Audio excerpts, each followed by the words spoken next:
সেগুলোই কি হবে গবেষণার বিষয়বস্তু, সেটাও আমরা আশা করেছিলাম এবং তা হয়েছে। কারণ সুন্দরবনের উপরে তাদের একটা গবেষণা কাজ চলছে এবং আশেপাশে আরো বেশ কিছু সমস্যা নিয়েও তারা গবেষণার কাজ এগিয়ে দিয়ে যাচ্ছে। আমরা খুলনায় আরো অনেকগুলো সমস্যার সম্মুখীন, সেগুলো ধীরে ধীরে তাদের গবেষণার বিষয়বস্তু হিসাবে অন্তর্ভুক্ত হবে এই আশা করছি। যেমন বলা যায়, বিশেষ করে খুলনার দক্ষিণ অঞ্চলে সেখানে বাঁধ প্রায় ভেঙে যায়, মানুষজন অবর্ণনীয় দুঃখ দুর্দশার মধ্যে পড়ে। এটাকে স্থায়ী করার জন্য কি ব্যবস্থা করা যেতে পারে? তারপরে লবণাক্ততা, অনেক ফসল পায় না লবণাক্ততার কারণে। লবণাক্ততা সহিষ্ণু কি ফসল কিভাবে আবাদ করা যায়, কিভাবে এই ফসল জন্মানো যায়, এর উপরেও রিসার্চের কাজ করার সুযোগ আছে। মমদহ আমাদের খুবই কাছাকাছি, খুলনা যশোরের মাঝামাঝি জায়গায়, এখানে যে একটা জলবদ্ধতা স্থায়ীভাবে আছে, এর উপরে অনেক রকমের পরীক্ষা নিরীক্ষা হয়েছে, লাভ কিছু হয়নি, স্থায়ী কোনো সমাধান হয়নি এই জলবদ্ধতা। এটাও তাদের গবেষণার বিষয়বস্তু হতে পারে। সেই জন্য আমরা খুলনার যে সমস্যা সেগুলোকে দূর করা যায় কিভাবে, এই গবেষণার এইগুলো যদি পাই, তথ্যগুলো যদি পাই, তাহলে আমরা অনেক উপকৃত হব। খুলনা বর্তমান যে অবস্থায় আছে তার থেকে অনেক এগিয়ে যাবে। যেমন নগর পরিকল্পনা, একটা সুন্দর নগর পরিকল্পনা প্রয়োজন হয় নগরের উন্নয়নের জন্য।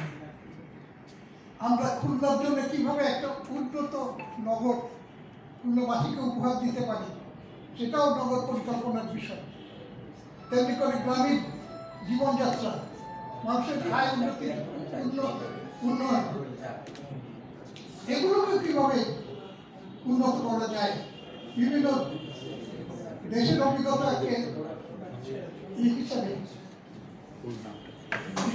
মানে আলোচনা ক্ষেত্র হিসাবে নিয়ে ভাবে এটারও আমরা উন্নত করতে পারি।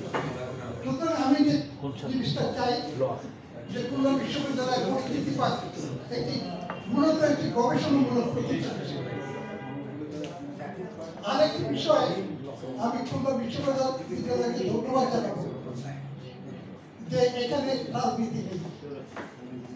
রাজনীতি নেই এইরকম গর্ব করে কে বলতে পারে খুলনা বিশ্ববিদ্যালয়?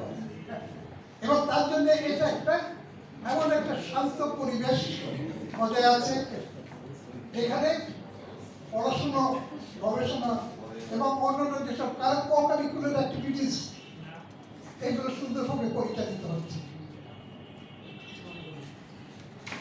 ছাত্র সংসদ থাকবে, কিন্তু ছাত্র রাজনীতি থাকবে না। অর্থাৎ ছাত্ররা নিজেদের ক্ষেত্রে যেসব সমস্যা আছে সেগুলোকে নিয়ে তারা ছাত্র সংসদ গঠন করবে, সে ছাত্র সংসদের মাধ্যমে সেগুলো দূর করার চেষ্টা করবে।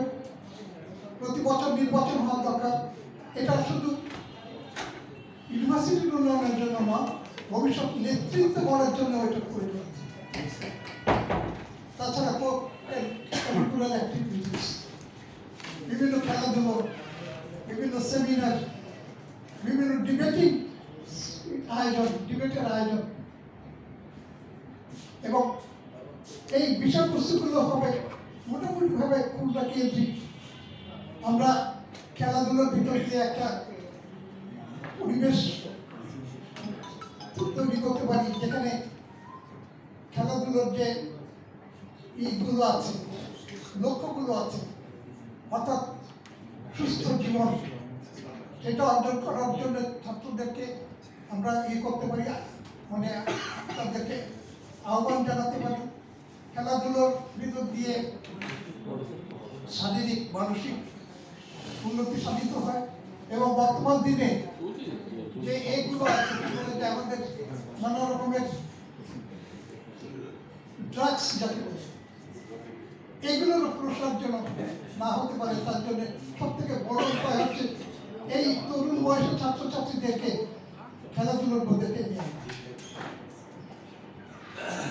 সুতরাং ছাত্ররা ভবিষ্যতে বিভিন্ন ক্ষেত্রে নিজেদেরকে প্রতিষ্ঠিত করতে পারবে, এই সুযোগগুলো আমাদের দরকার।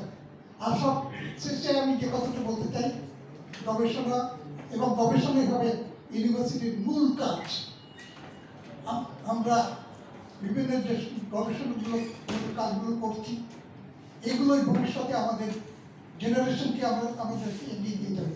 এবং আশা করবো যেমন বিভিন্ন ইউনিভার্সিটি আছে বিদেশে, সেখান থেকে তাদের শিক্ষকদের ভিতরে আমরা অনেক নোবেল লরিয়েট দেখতে পাই। আমাদের বিশ্ববিদ্যালয়ের জন্য এরকম একটা দিন আসে, আমাদের বিশ্ববিদ্যালয়ের শিক্ষকরা ছাত্ররা যেন ওই পর্যায়ে যেতে পারে, এই কামনা করে আমার বক্তব্য শেষ করতে